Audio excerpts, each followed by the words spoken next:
Assalamualaikum warahmatullahi wabarakatuh. Selamat pagi buat anak-anak yang Bapak cintai. Selamat bertemu kembali di proses belajar dari rumah atau yang disingkat dengan BDR. Proses belajar dari rumah digagas oleh Kementerian Pendidikan dan Kebudayaan yang menterinya adalah Pak Nadiem Makarim dalam menghadapi situasi pandemi COVID-19.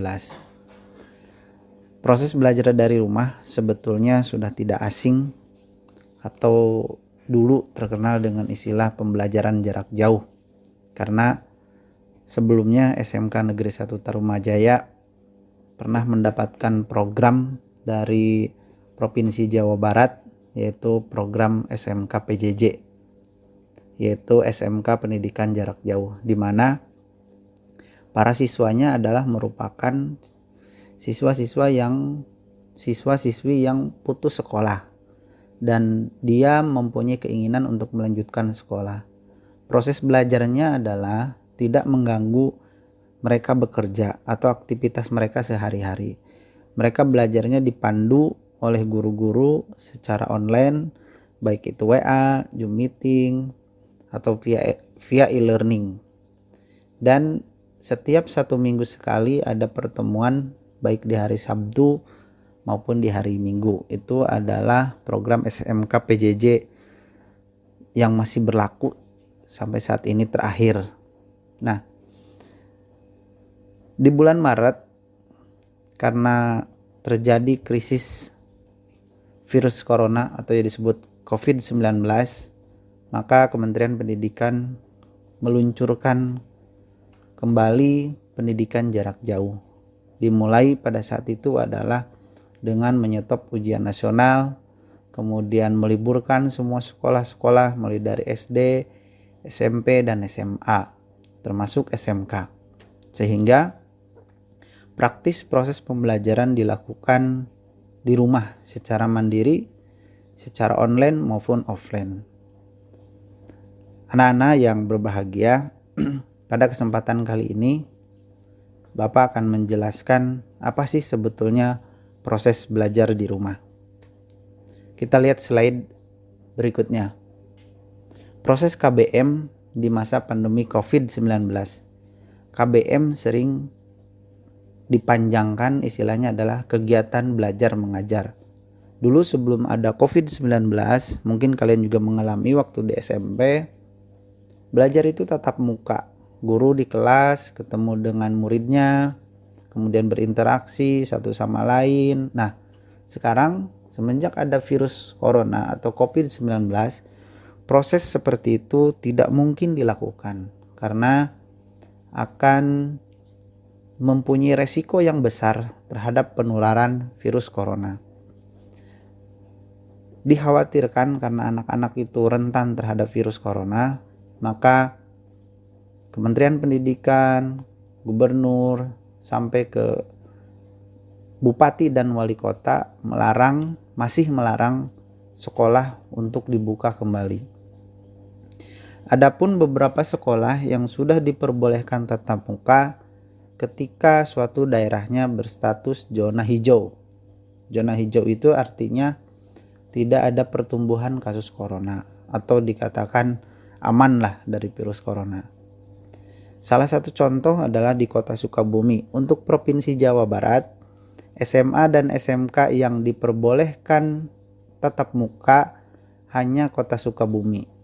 Itu pun hanya dibuka, kemudian ternyata ditutup kembali. Kenapa? Karena kemudian Wali Kota Sukabumi kembali menutup seluruh SMA dan SMK di Kota Sukabumi untuk kembali lagi belajar di rumah. Kenapa demikian? Karena mengingat resiko penyebarannya yang begitu masif, ya. Bisa kita bayangkan, misalkan kita berangkat dari rumah naik kendaraan umum, ketemu orang di jalan atau ketemu orang pada saat naik angkot. Kita tidak tahu apakah orang yang bareng sama kita di kendaraan umum, di jalan, kita beli minum di jalan, itu orang yang benar-benar aman atau bahkan dia OTG atau orang tanpa gejala. Artinya dia orangnya sehat tapi bawa virus gitu. Kemudian virus itu menular sama kita masuk sekolah, ketemu teman dan menular lagi. Bisa dibayangkan n faktorialnya itu bukan 1 kali 2 lagi. Misalkan kamu kena, ketemu teman kamu di sekolah berapa orang jumlahnya. Kemudian pulang ke rumah, di rumah ada berapa orang, nanti orang itu menyebarkan kembali. Jadi pemangkatannya itu sungguh luar biasa ketika kita tertular virus corona. Maka dari itu hanya zona hijau yang diperbolehkan. Tetapi itu pun sebetulnya dengan protokol new normal. Apa yang disebut dengan protokol new normal? Protokol new normal adalah kebiasaan hidup baru. Jadi tidak kembali lagi seperti zaman dulu. Nah, ini ada kebiasaan baru yang harus kita dipatuhi. Kebiasaan baru tersebut seperti sekolah masuk dibagi 2 atau dibikin 2 shift. Misalkan dalam satu kelas ada 36 orang, 36 siswa, maka 36 itu dibagi 2. Ya, 36 itu dibagi 2. Setengahnya masuk pagi dan setengahnya lagi nanti masuk siang. Dan belajarnya pun di sekolah tidak full seharian. Ya, belajarnya pun cuma 4 jam tanpa istirahat. Setelah itu langsung pulang. Kenapa 4 jam? Karena kalau ada jeda waktu istirahat, maka dikhawatirkan pada saat istirahat dia ke kantin ketemu orang, nah akan resiko tertular kembali. Sehingga belajarnya cukup dengan 4 jam, setelah 4 jam pulang diganti oleh shift berikutnya. Nah, itu yang pertama. Yang kedua, di ruang kelas itu disediakan hand sanitizer, kemudian pada saat pergantian shift itu disemprot bangku, meja, kursinya sama disinfektan gitu. Kemudian juga dikasih pelindung, kamu juga diwajibkan pakai masker atau face shield ya, yang kayak helm itu, dan wajib sekali pakai masker. Kemudian jarak kursi, meja satu dengan yang lainnya dikasih jarak 1 meter, seperti mirip kayak sedang lagi ujian, 1 meja 1 orang dan jaraknya berjauhan. Nah, pada saat new normal, kamu sebelum masuk sekolah juga akan diperiksa suhu tubuh di depan gerbang oleh petugas. Ketika suhu tubuh kamu melebihi dari 37 derajat, maka kamu dianggap orang yang beresiko sehingga kamu tidak diperbolehkan masuk sekolah. Kamu diwajibkan pulang memeriksakan kesehatan dan nanti melaporkan kepada guru. Nah, selanjutnya kembali kepada proses belajar di rumah. Kabupaten Bekasi sampai saat ini masih menyandang status zona kuning. Mungkin update beberapa jam ke depan merah sepertinya, karena terakhir yang Bapak ketahui bahwa terjadi penularan baru, klaster baru di PT Unilever Indonesia di kawasan MM 2100. Kemudian juga baru-baru ini terjadi lagi klaster baru di PT Hitachi daerah Cikarang. Daerah Cikarang Barat. Nah, sehingga status Kabupaten Bekasi ke depan sepertinya akan berubah menjadi zona merah. Nah, sesuai ketentuan, zona kuning, zona merah, zona oranye itu tidak boleh. Yang boleh adalah zona hijau. Nah, oleh karena itu, berdasarkan zona kuning tersebut yang dikeluarkan oleh Gugus Tugas Percepatan Penanganan COVID-19 Kabupaten Bekasi, maka di Kabupaten Bekasi belum diperbolehkan untuk belajar tatap muka di sekolah. Itu kuncinya.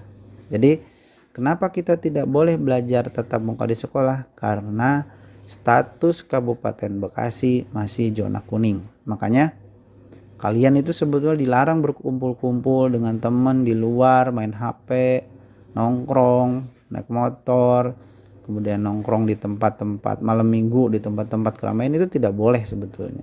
ya, karena akan beresiko terhadap penularan. Nah, proses belajar di rumah atau yang disingkat dengan BDR ada dua, satu daring, dua luring. Nah, tentu kalian bertanya, apa sih itu daring, apa sih itu luring? Mari kita lihat slide berikutnya. Daring adalah sebenarnya merupakan akronim atau singkatan dari dalam jaringan. Dia terdiri dari dua suku kata, dalam dan jaringan.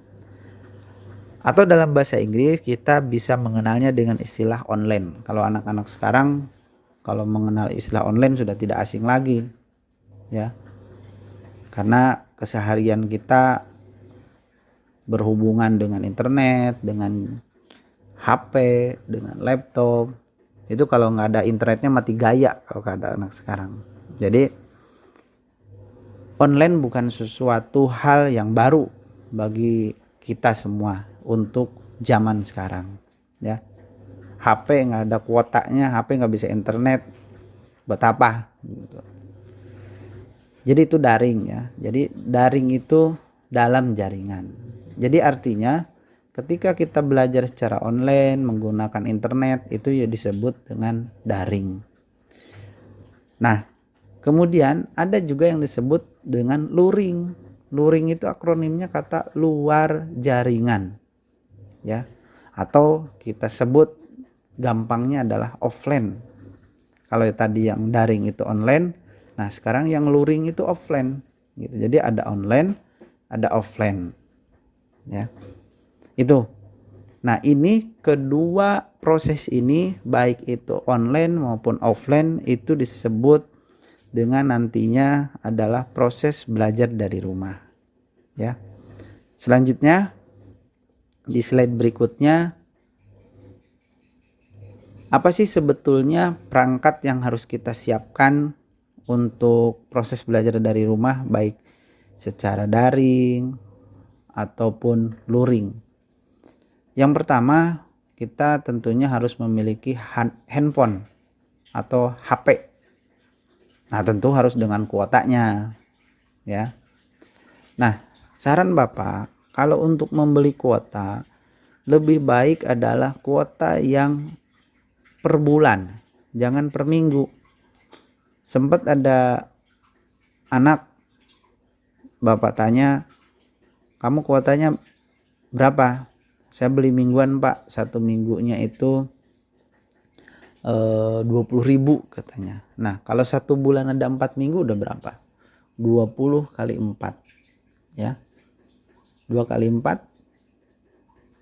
8. Berarti udah 80.000. Nah, sementara kalau kita beli paketan misalkan simpati, karena Bapak pakai simpati, itu dengan 60.000 dapat 8 giga untuk satu bulan. Artinya ada saving uang sekitar 20.000. Jadi Bapak sarankan untuk beli kuotanya adalah kuota bulanan, jangan kuota mingguan. Apalagi paket chat. Paket chatting doang nggak bisa nanti kita mengerjakan tugas, karena nggak punya kuota flashnya dia untuk mengakses internet, ya. Jadi sekali lagi kita harus memiliki perangkat handphone atau bahasa Indonesianya gawai berikut dengan kuotanya. HP ada, kuota nggak ada, ya nggak bisa juga. Kuota ada, HP-nya juga jadul, ya nggak bisa juga gitu. Jadi dua-duanya memang harus saling mendukung. Atau misalkan ada tetangga yang punya wifi, dia berbaik hati ngebocorin passwordnya, nggak apa-apa, itu lebih baik gitu, ya. Jadi itu yang pertama. Kemudian yang kedua, laptop. Nah, laptop ini untuk apa? Laptop ini nanti untuk mengerjakan tugas secara online ataupun offline gitu. Misalkan harus diketik dulu, harus diedit dulu di laptop gitu. Nah, bagaimana kalau tidak punya laptop? Ya, kalian bisa bekerja dengan teman yang punya laptop, bekerja kelompok atau bekerja sama dengan teman gitu. Atau bisa pergi ke rental gitu. Tentunya dengan tetap memperhatikan protokol kesehatan. Kemudian yang ketiga adalah buku, ya. Kenapa buku? Buku tetap kita pakai. sebagai sumber referensi dalam pembelajaran. Walaupun sekarang gampang sebetulnya dengan mencari di Google, ketikan keywordnya apa yang mau kita cari, Google langsung menampilkan. Tapi buku tetap menjadi poin penting, baik itu buku tulis maupun buku paket. Nah, nanti kalian terutama kelas 10 setelah rapi proses penarikan buku, kalian juga nanti akan dibagikan buku dari sekolah. Cuman sepertinya nggak bisa cepat karena harus diperiksa dulu bukunya. Kemarin dipinjam sama kakak kelasnya, sebagian sudah ada yang ngembaliin, sebagian lagi ada yang belum ngembaliin, sehingga nanti butuh didata ulang terkait dengan jumlah kesediaan buku untuk kalian gunakan nanti. Nah, buku ini sifatnya pinjaman, jadi harus dirawat dan nanti pada saatnya harus dikembalikan lagi ke perpustakaan. Baik, kita lanjutkan ke slide berikutnya. Nah, ini contoh pembelajaran daring atau online, ya. Medianya apa? Nah, misalkan kita berkomunikasi dengan guru, dengan teman melalui chat WhatsApp, WhatsApp group atau Japri istilah kalau sekarang mah. Nah, itu disebut dengan pembelajaran online. Gitu. Kemudian yang kedua, chat di Google Classroom, kamu komen, nanya dengan teman, dengan guru, bertegur sapa di Google Classroom, itu disebut juga online. Nah, yang ketiga, ketika kita mau kenal mukanya ini siapa, apalagi kalian kelas 10 kan, belum tentu kalian kenal dengan teman-teman sekelasnya. Ada aplikasi nama Zoom Meeting. Nah, kalau Zoom Meeting ini seperti video call. Kan di HP sekarang bisa ya, video call bisa berdua, bertiga, berempat gitu. Tapi kalau di WhatsApp video call itu tentunya masih terbatas. Tapi kalau di Zoom Meeting bisa sampai puluhan orang kita undang untuk ketemu tatap muka di layar gitu. Nah, yang paling enak kalau sudah pakai Zoom Meeting adalah pakai laptop karena layarnya lebih besar. Kalau di handphone nanti muka temennya kecil gitu, nggak kelihatan atau kurang jelas mukanya. Nah, ini aplikasi Zoom Meeting untuk pertemuan. Namanya meeting ya bertemu gitu. Mungkin nanti sesekali kita coba pakai Zoom Meeting. Tetapi memang kalau Zoom Meeting nyedot kuotanya lumayan nih, harus kuat di kuota gitu.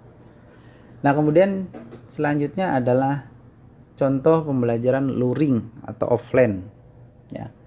Pertama, ngetik tugas atau artikel di MS Word tanpa tersambung ke internet. Nah, tadi Bapak sudah mengulas sedikit, sudah sampaikan. Kalau offline itu tidak tersambung ke internet, intinya itu. Kalau online tersambung ke internet. Kalau online tersambung ke internet, kalau offline tidak tersambung ke internet. Kemudian yang kedua, pada saat membaca buku, kalau buku kan tidak tersambung ke internet, nah berarti itu offline. Kemudian diskusi kelompok, tentunya terbatas ya, tidak boleh berkerumun. Itu termasuk offline.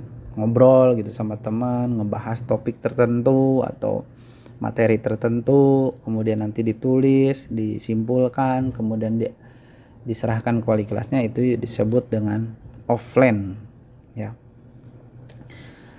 Selanjutnya,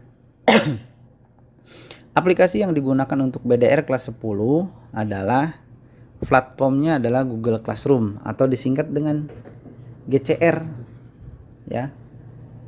Tadinya memang kelas 10 itu akan dibuatkan Google Classroom-nya bekas MPLS gitu. Kalian kan kemarin MPLS pakai Google Classroom ya. Tapi setelah Bapak periksa rumit gitu, makanya kemudian Bapak pecah lagi, bikin Google Classroom lagi yang baru.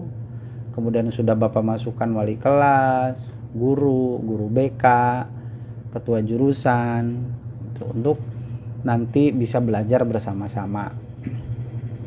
Nah, kemudian tadi kemarin kalian setelah MPLS itu prosesnya ini dimasukkan wali kelas, guru BK dan guru mata pelajaran. Tadi sudah disampaikan dan sekarang sudah mulai berjalan.